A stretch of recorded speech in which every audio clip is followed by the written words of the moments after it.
Hey everyone, MTashed here, and this is the fastest way to get your light level up in the Rise of Iron expansion. Now, let's get started. Step number 1 is please do the missions first. I know you guys are going to want to run to the tower and do your engrams or whatever it might be, but do the missions first. The reason why is because it's going to drop gear that's going to be around 340 light in some cases or higher. By getting this gear straight up and infusing it into your current gear, you're going to have a higher light level going into the next phase.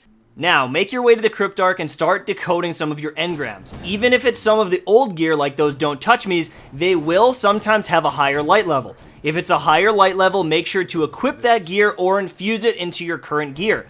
Every single time you have an upgrade, you need to start infusing so that your light level goes up and up. If you don't do this, a lot of the new gear you're decrypting is going to be of a similar light level, so you're not going to actually get a lot of better gear. You might get a light level here and there, but if you don't actually infuse it or equip it, you're going to just keep getting the same light level gear every single time you decrypt.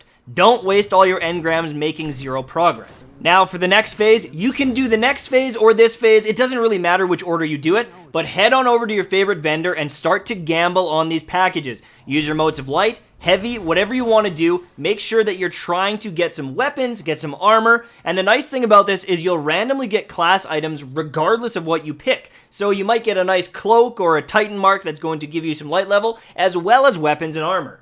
After you're done at the Cryptarch and the vendors, you've infused your gear and you've got some light levels, you can try to do the Archon's Forge. You're going to need a key to do it, and it's somewhat like the Court of Oryx, where the person that's putting in the key is going to get the loot, and it starts to add up very quickly. Also, you can get loot from just killing the enemies, so if you want to farm for some blues and legendary engrams, you can do that. But don't expect a lot of loot if you're not contributing to the keys. I highly recommend if you're going to the Archon's Forge, go with 2 teammates that also have keys, or else you're going to be sitting around not getting any loot for the most part. Also, there are different levels of keys. Uncommon green keys have the lowest level enemies, rare blue keys give stronger enemies, and yet again, legendary purple keys give the strongest enemies. If you're not prepared, you're going to get destroyed in Archon's Forge as a team of 3.